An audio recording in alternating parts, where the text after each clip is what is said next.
बिस्मिल्लाहिर्रहमानिर्रहीम। अस्सलामुअलैकुम रहमतुल्लाहि व बरकातुहू। नाज़रीन, आज हम आपको बताने वाले हैं कि करबला की जंग क्यों हुई, यानी कि करबला की जंग होने के पीछे की असल वजह क्या थी और ऐसी क्या वजह बनी कि हजरत इमाम हुसैन ने करबला के मैदान में अपने बेहतर अजीजों की शहादत दी और खुद भी सजदे की हालत में कुर्बान हो गए। पूरा वाक़या सुनकर यकीनन आपकी आंखों में आंसू आ जाएंगे। इसीलिए आज का ये वीडियो आप सभी के लिए बहुत ही खास है। आप इसको आखिर तक ज़रूर देखें और सबसे पहले हज़रत इमाम हुसैन की मोहब्बत में आप इस वीडियो को दिल से एक लाइक ज़रूर कर दें और मेहरबानी करके इसे शेयर भी कर दें, ताकि 10 मुहर्रम का दिन आने से पहले पहले ये वीडियो और भी लोगों के पास में पहुंच जाए। तो चलिए नाजरीन, शुरू करते हैं। नाजरीन, हज़रत अमीर मुआविया के विसाल के बाद आपके बेटे यजीद को खिलाफत मिल गई। यजीद एक बहुत बुरा और बदबख्त शैतान था, शराबी था और जानी था। यजीद को जब खिलाफत मिली तो यजीद समझ गया कि मेरी इस खिलाफत को हज़रत इमाम हुसैन कभी कबूल नहीं करेगा। इसीलिए यजीद ने मदीना शरीफ के गवर्नर वलीद बिन खुतबा को एक खत लिखा, जिसमें लिखा कि हुसैन इब्ने अली, अब्दुल्ला, उमर और अब्दुल्ला इब्ने जुबैर मेरी बेयत को मान ले। अगर मेरी बेयत नहीं मानी गई तो तुम पर जुल्म सितम किया जाएगा। खत पढ़कर हजरत इमाम हुसैन ने यजीद की बेयत करने से साफ साफ इनकार कर दिया, क्योंकि हजरत इमाम हुसैन को मालूम था कि यजीद मुसलमानों की इमामत और खिलाफत करने के हरगिज़ लायक नहीं है, क्योंकि आप जानते थे कि यजीद एक फारसी को फाजिर है, शराबी है, जानी है और जुल्म सितम करने वाला है। यजीद का खत पढ़कर हजरत इमाम हुसैन खून खराबे से बचने के लिए मदीना छोड़कर मक्का तशरीफ ले गए। मगर मक्का में जाने के बाद कूफियों के ढेर सारे खत आपके पास में आने लगे। उन खतों में लिखा हुआ था कि हजरत इमाम हुसैन आप कूफा में तशरीफ ले आए, यहाँ पर यजीद का जुल्म सितम हद से ज़्यादा बढ़ता जा रहा है। हम यजीद से तंग आ चुके हैं, इसीलिए अब हम आपसे ही बेयत करेंगे। यजीद की बेयत हमें हरगिज़ मंजूर नहीं है।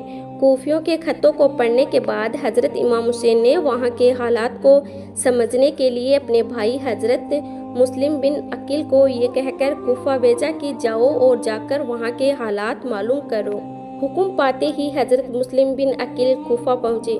वहाँ के लोगों ने बड़े ही एहतराम के साथ में आपके साथ हाथ मिलाया और आपका इस्तकबाल किया। उस वक्त हजरत मुस्लिम बिन अकील के हाथों में 18,000 लोगों ने बेयत की। ये देखकर फिर हजरत मुस्लिम बिन अकील ने अपने भाई हजरत इमाम हुसैन के नाम पर एक खत लिखकर रवाना कर दिया, जिसमें लिखा था कि यहाँ के हालात बहुत अच्छे हैं, यहाँ पर 18,000 लोगों ने हमारे साथ में बेयत की है, लिहाजा आप कूफा जल्द से जल्द तशरीफ ले आएं। अब इधर हजरत मुस्लिम बिन अकील ने खत लिखकर भेज दिया और दूसरी तरफ यजीद को इस बात की जानकारी हो गई कि यहाँ के लोग हजरत इमाम हुसैन के साथ में खड़े हो गए हैं। इसीलिए यजीद उन लोगों में से कुछ का तो कत्ल कर दिया और कुछ लोगों को धमकियाँ देने लगा। यजीद का जुल्म सितम देखकर कुफा के लोग अपनी बात से मुकर गए। इस दौरान यजीद ने हजरत मुस्लिम बिन अकील को शहीद भी कर दिया था। खत लिखने के बाद कुफा के हालात इतने ज़्यादा बदल चुके थे कि जो लोग हजरत मुस्लिम बिन अकील और हजरत इमाम हुसैन पर जान छिड़कने के लिए तैयार थे, अब वही लोग आपकी जान के दुश्मन बन गए थे। अब इधर दूसरी तरफ मक्का में हजरत इमाम हुसैन के पास हजरत मुस्लिम बिन अकील का भेजा हुआ खत पहुंचा था, जिसमें लिखा हुआ था कि यहाँ पर कूफा के हालात बहुत अच्छे हैं, आप जल्द से जल्द कूफा तशरीफ ले आएं। ये पढ़कर हजरत इमाम हुसैन ने फौरन ही कूफा में जाने की तैयारी करनी शुरू कर दी। फिर हजरत इमाम हुसैन अपने तमाम अहले खाना के साथ कूफा के लिए रवाना हो गए। हजरत इमाम हुसैन इब्ने अली को हजरत मुस्लिम बिन अकील की शहादत और कूफा के लोगों की बेवफाई की खबर उस वक्त हुई जब आप कूफा शहर के बिल्कुल करीब पहुंच चुके थे। वहां पर यजीदी फौज ने आपके काफिले को रोकने की कोशिश की। ये देखकर हजरत इमाम हुसैन ने उन लोगों से फरमाया कि मैं तो तुम लोगों के बुलाने पर ही यहाँ पर कूफा शहर में आया हूँ। अगर तुम लोग चाहते हो कि मैं यहाँ पर कूफा में न आऊँ तो फिर आप मुझे यहाँ से वापस जाने दो।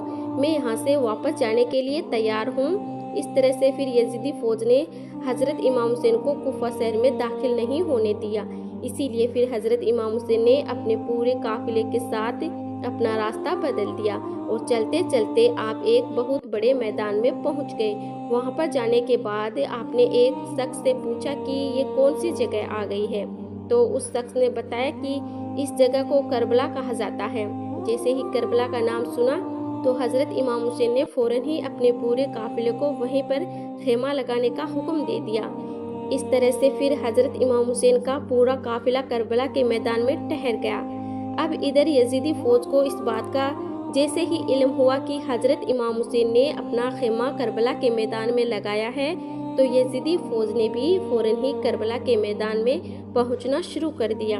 यजीद की फौज की सिपला सलारे इब्ने साद कर रहा था। हजरत इमाम हुसैन ने इब्ने साद से कहा कि या तो तुम मुझे यजीद के पास ले चलो या फिर मुझे यहाँ से मेरे शहर मक्का में मुझे वापस जाने दो।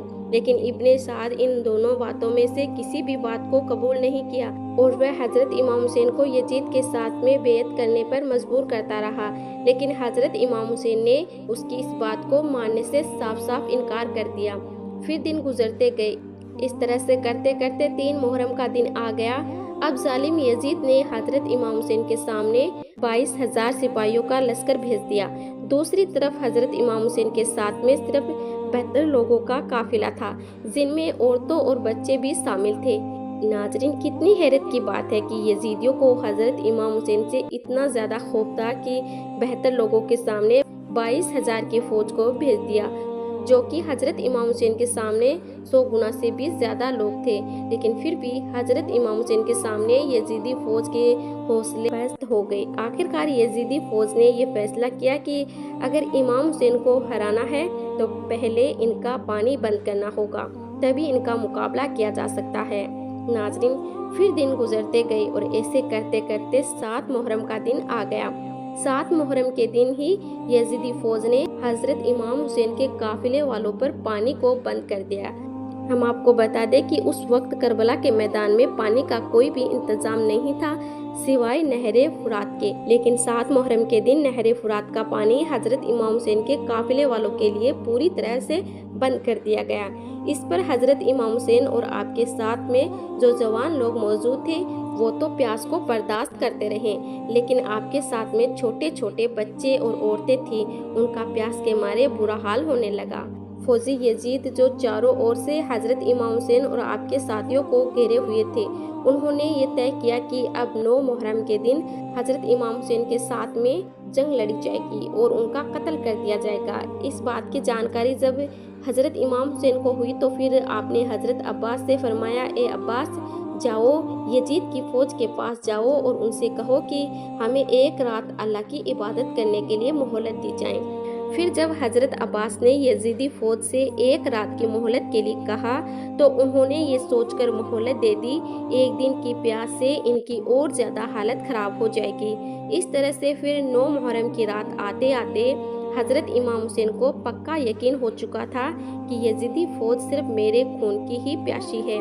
इसीलिए फिर हजरत इमाम हुसैन ने अपने तमाम साथियों को एक खेमे में इकट्ठा किया और आपने फरमाया कि ये बात तो तय हो चुकी है कि यहाँ पर मौजूद हम सब लोगों को 1-2 दिन के अंदर शहीद कर दिया जाएगा। इसीलिए आप लोगों में से जो भी कोई यहाँ से वापस लौटना चाहता है तो वह खुशी के साथ वापस लौट जाएं। उसके बाद हजरत इमाम हुसैन ने फौरन ही खेमे में जल रहे तमाम चिरागों को बुझवा दिया और अंधेरा करवा दिया, ताकि वहाँ से जो भी कोई जाना चाहे वह वहाँ से बेझिझक वापस चला जाए। थोड़ी देर के बाद में फिर उन चिरागों को वापस जलाया गया तो आपने देखा कि वह तमाम लोग वहीं पर बैठे हुए आंसू बहा रहे थे, यानी कि वहाँ पर कोई भी हजरत इमाम हुसैन का साथ छोड़कर वापस जाने के लिए तैयार नहीं हुआ। आखिरकार फिर 10 मुहर्रम की सुबह हो गई। सुबह होते ही यजीदी फौज ने हजरत इमाम हुसैन के काफिले पर हमला कर दिया। जंग शुरू हो गई। जहां एक तरफ 22,000 यजीदी फौज थी, वहीं पर दूसरी तरफ हजरत इमाम हुसैन के साथ में सिर्फ 72 लोग थे, जिनमें बच्चे और औरतें भी शामिल थी। اس کے بعد یزیدی فوج کا ظلم و ستم شروع ہو گیا اور ہر شہید شہادت کا جام پیتا گیا۔ کبھی اونو محمد شہید ہوئے تو کبھی قاسم شہید ہوئے تو کبھی علی اکبر شہید ہوئے، لیکن پھر بھی حضرت امام حسین کے گھر والے اور تمام افراد یزیدی فوج سے جنگ کرتے رہے اور ایک ایک کر کے شہید ہوتے گئے۔